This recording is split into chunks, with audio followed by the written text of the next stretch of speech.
The movie begins with two astronauts working on a satellite in the vast expanse of space. As they perform their tasks, they engage in lighthearted banter, exchanging jokes and teasing each other. Suddenly, their conversation is interrupted by an unexpected sound and a blinding light. Startled and alarmed, they scream and instinctively cover their ears, their expressions reflecting shock and fear. The scene shifts to three guys, Charlie, Rob, and Brendan, driving to pick up two girls, Annie and Kara, for a weekend trip to a remote cottage in the woods. They reach the girls' house, get them in the car, and continue their journey. As they stop for gas, the friends step out of the car except for Charlie, who stays behind listening to music. Annie joins him, handing him a snack and asking if he's okay. Charlie, lost in thought, admits he has a lot on his mind but doesn't want to talk about it, so Annie leaves him alone. Meanwhile, Brendan wanders around, taking pictures of their surroundings. Suddenly, he notices blood on the back of a nearby car. As he examines it, he's attacked by a man who mistakes him for a reporter. Despite Brendan's attempts to explain that they just stopped for gas, the man remains hostile. He uncovers the back of his car, revealing the carcass of a deceased animal. Charlie, looking for Brendan, sees the man holding him with his hands behind his back. He tries to calm the man down, eventually convincing him to release Brendan. The two friends rush back to their car and drive away. As they speed off, Brendan recounts the terrifying encounter with the man to the rest of the group. The group reached their destination and went inside, carrying their bags. They marveled at the beauty of the cottage. Brendan, Annie, and Charlie went outside so Brendan could set up his photography equipment while Kara and Rob stayed behind. Outside, Brendan began setting up his cameras, and Charlie and Annie started walking. Annie asked Charlie about a girl she saw pictures of on his phone. They then admired a nearby waterfall, complimenting its beauty. Brendan called them over to show them an old cabin he had spotted. Annie led the way, and they followed her inside. They were shocked to find a collection of frozen animals. As they explored, Annie suddenly started coughing hard and took out her inhaler, reassuring them she was okay. Brendan then noticed a picture on the wall and recognized it as the man from the gas station. They saw various pictures of him in an astronaut suit and military uniform. As they were discussing this, they heard a car approaching. The man from the gas station stepped out. They quickly hid in another room, but the man soon realized someone was inside. The friends managed to escape through a window, but the man got into his car and chased them. As they ran, Charlie fell, but Annie helped him up, and they continued running. They made it back to the house and were about to tell Kara and Rob when Kara stopped them, pointing out a heavy storm spreading in the sky. Annie and Charlie went outside and saw the ominous storm forming above. A group of scientists gathers as Dr. Lawrence presents photos from the Condon Committee's investigation into Project Blue Book, which concluded in 1969. Despite the project's end, pilots have continued to report similar experiences over the years. Dr. Lawrence then requests Romanovich to be brought in, and he enters the room in handcuffs. Colonel McAllen asked Romanovich to share the story he wanted to tell previously. Rob informs Charlie that he found something wedged between the positive terminal and the frame, which had shorted out the battery. Charlie, realizing who might be responsible, explains that they earlier discovered an abandoned cabin that belonged to the strange man who had confronted Brendan at the gas station earlier. Charlie concludes that this man is now targeting all of them. Rob advises Charlie not to mention this to the girls, as they don't want anyone ruining their vacation. Back at the scientists' meeting, they received a message indicating that visitors were approaching the area. Romanovich warned them that while they couldn't stop the visitors, they could make preparations. Meanwhile, at the cottage, Charlie and Anne were talking about his girlfriend. He revealed that she hadn't broken up with him, she had died. In another room, Kara and Rob were kissing when her mom called, interrupting their moment. The hunter, the man targeting the group, was seen preparing his tools while watching TV. He sharpened his equipment and then left, carrying them with him. A loud and intense storm was brewing in the area. The hunter, observing it through binoculars, saw a green light descending from the sky. Suddenly, he began having seizures. Simultaneously, Romanovich also experienced the same seizures. After recovering, Romanovich told the others that the visitors knew he was there. They assured him he was safe, but he insisted he wasn't worried about himself. Back at the cottage, Kara got up and looked out the window, noticing red storms in the sky. She turned and Rob called her, but she remained unresponsive and then suddenly collapsed. Brendan, monitoring the cameras he had set up, spotted the hunter snooping near their cottage and alerted the others. Rob headed to his car to retrieve a gun. On his way back, Rob encountered a sticky substance on the ground, and upon closer inspection, saw a creature growling underneath. Panicked, he ran back to the cottage. The group questioned him, but he dismissed it as nothing. Kara looked out the window and saw a red glow. As As a figure approached the window, they retreated and turned off the lights, then started discussing their next move. Rob, disagreeing with Charlie's plan, called him a coward, leading to a brief fight that stopped when Kara felt unwell. Suddenly, they heard a noise, and Anne, Brendan, and Charlie went to investigate. They found a red glowing object floating outside. While trying to figure out what it was, Rob joined them and instructed them to unplug the car battery. Brendan and Anne headed to the garage while Charlie and Rob went to the living room. Seeing the red glowing object, Rob panicked and shot at it, accidentally hitting Kara. He then carried her to their car, but before they could leave, Kara died. As they panicked, Rob picked up his gun and pointed it at them, instructing the others to run into the forest to create a distraction. Suddenly, a red light appeared, and Charlie used the distraction to try and take the gun away from Rob. A struggle ensued, and Charlie managed to strike Rob, causing him to pass out. The three friends quickly ran to the car and started it. As they drove away, Rob suddenly appeared in the road, causing Charlie to swerve and crash the car. Rob approached with his gun, but a UFO appeared and abducted him while the others watched from the wreckage. The group fled into the forest, with Annie stopping to use her inhaler. They noticed something moving in the tree branches, and upon closer inspection, it moved, causing them to run away in fear. They found a hiding spot where Annie started treating Charlie's wounds. Suddenly, they heard Brendan screaming and discovered he was injured by a bear trap. Charlie tried to help him, but the trap was firmly stuck, and Brendan continued to scream in pain. They were in front of the hunter's cabin, so Annie went inside to use the radio to call for help. Charlie, hearing a sound from the woods, went to investigate with a tree branch for protection. The hunter arrived, disarmed Charlie, and then began to remove the trap from Brendan. Meanwhile, Annie managed to contact the US military on the radio and frantically explained their situation, giving their location and pleading for help. The military assured her that an extraction team was on the way and directed them to a nearby meeting point at Garrity Gulch. As Annie ended the conversation, she saw an alien in front of her and screamed, running back to the others. The hunter initially pointed his gun at her, but lowered it when he recognized her distress. Annie informed them that more aliens were present. The hunter helped Brendan up and guided them through the forest. Using his binoculars, the hunter spotted an alien and moved away to set up a trap. Annie told the group that help was on the way and they needed to meet the extraction team by the lake. Meanwhile, the hunter used flashlights to lure an alien into his trap. Successfully, he managed to trap the alien, then approached it, teasing it before shooting it. Charlie emerged from the woods,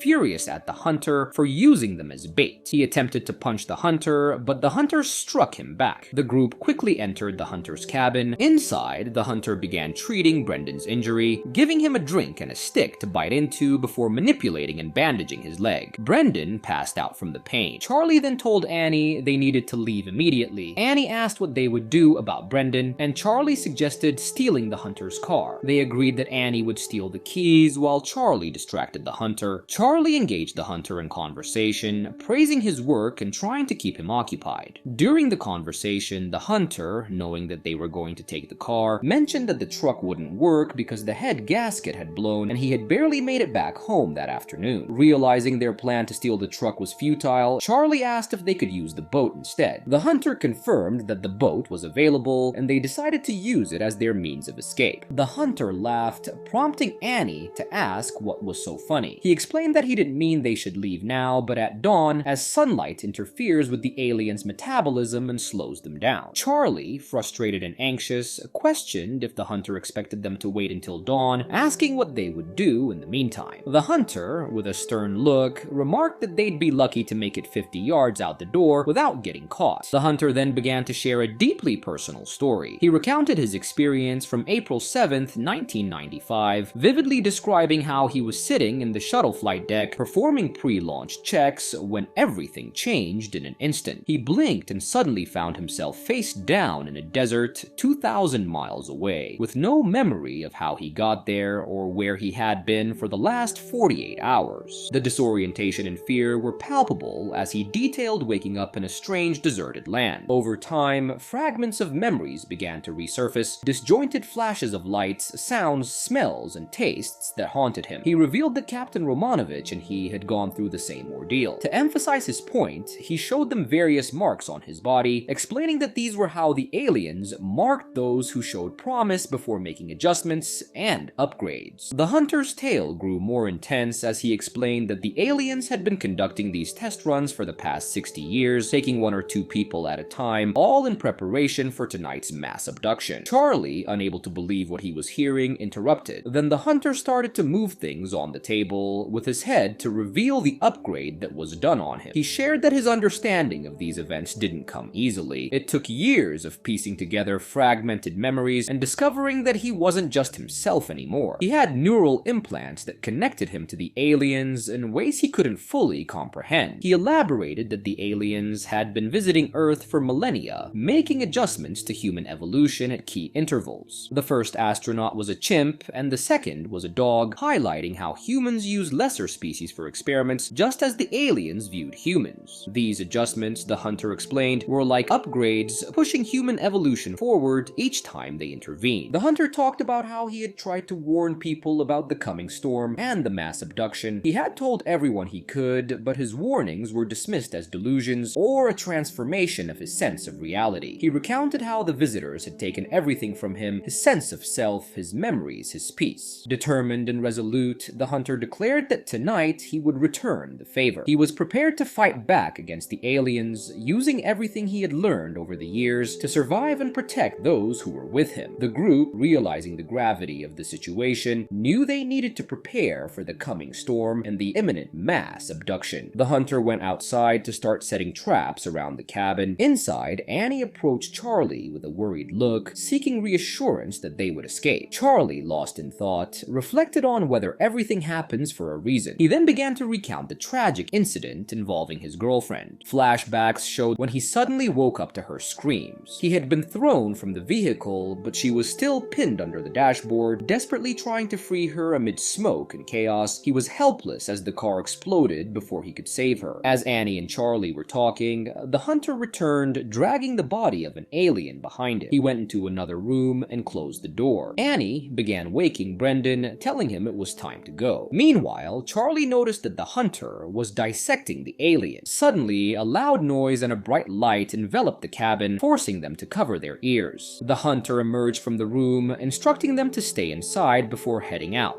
As another light flashed, they realized Brendan was missing. Panic set in as they saw an alien walking into the house. Seizing the opportunity, they managed to escape the cabin and found the hunter outside. He told them to get behind him and began shooting at the approaching aliens. Handing them the keys to the boat, he urged them to go, explaining that the aliens were there for him and that they had unfinished business. The hunter acknowledged that they had just been in the wrong place at the wrong time. He advised them to leave while they still could. As Charlie and Annie ran through the forest, Charlie suddenly stopped, insisting they wait. He argued that the lake was too exposed and they would be safer in the trees. Annie, frustrated and desperate, reminded him that the lake was their designated meeting point. He questioned who he had spoken to on the radio, but Annie dismissed his concerns, urging him to trust him and insisting it would be fine. Charlie, grappling with his guilt, admitted he didn't want to lose her too. Annie reassured him that Rachel's death wasn't his fault and that he couldn't let it continue to haunt him. Despite her attempts to comfort him, Charlie remained fixated on his plan. Annie, determined and resolute, decided to head to the lake alone, leaving Charlie behind to make his own choice. At the boat, Annie's asthma flared up and she struggled to breathe. Charlie, hearing her distress, came running to help her. They both looked up to see an aircraft approaching, and Annie smiled, thinking it was the US Army she had contacted. However, as the aircraft got closer, they realized it was an alien ship. A beam of light emerged, engulfing Annie. Determined not to let go, Charlie hugged her tightly, and they were both abducted together. Charlie woke up submerged in a pool of blue liquid. Disoriented, he saw other red glowing objects around him as he navigated through the eerie environment. Hearing a scream, he followed the sound, hoping it was Annie. Instead, he found Brendan covered in tubes and some kind of alien skin. Charlie tried to free him, but became nauseous at the sight of the tubes and had to walk away. Continuing his search, Charlie found Kara and Rob in a pool filled with glowing liquid. Rob woke up and in a moment of clarity, apologized for his earlier behavior, acknowledging that he had lost control. He reassured Charlie that he was okay now, but noted that Charlie seemed afraid, sensing his thoughts. Rob didn't know where Annie was being kept, but then they heard Annie calling out to Charlie. Charlie found Annie in another pool of blue liquid. He tried to pull her out and saw that tubes were connected to her back. As he dragged her out, the tubes disconnected. Suddenly, an alien entered the room. Charlie quickly hid in the pool after grabbing a blade. When the alien approached, he stabbed it, but the alien pushed him back into the pool. Charlie woke up again to find aliens conducting experiments on him. He screamed in pain and then passed out once more. When he woke up again, he saw a woman standing nearby. As she got closer, he realized it was his dead girlfriend, Rachel. He apologized to her and she reassured him that it was okay, telling him he needed to let go. However, this was a hallucination caused by the alien's experiments. The next morning, Charlie woke up naked in the woods with strange marks on his body. His clothes were neatly folded next to him. He dressed and began walking. Nearby, Annie also woke up, noticing similar marks on her body, and got dressed. They eventually found each other, but neither had any recollection of what had happened the previous night. Charlie then kissed Annie, and they walked back to the cottage together. At the cottage, they found Rob and Brendan already there. Shortly after, Kara arrived, and Rob went outside to greet her. Meanwhile, the scientists monitoring the situation received a notification that the alien craft was still ascending and had just lost visual contact. They were instructed to decrease their altitude and begin assisting ground patrols in scanning all areas of reported contact. It was confirmed that the visitors were leaving and that all the abducted individuals appeared to have been returned. As the group started driving, they encountered a military roadblock. The officer noticed the marks on their bodies and instructed them to step out of the vehicle. Suddenly, a soldier began shooting at them. In the chaos, all of them except Charlie were shot. Charlie managed to wrestle a gun away from a soldier, and using their alien-given enhancements, the group fought back, slaughtering the soldiers. The hunter arrived to help them in the fight. Charlie, Annie, and Brendan walked away, assuming Kara and Rob were dead. However, the bullet wounds on Kara healed rapidly, and she got up to heal Rob as well. The movie concluded with the three of them walking into the wood, seeing a storm descending, and realizing that their lives had been forever changed by their harrowing experience.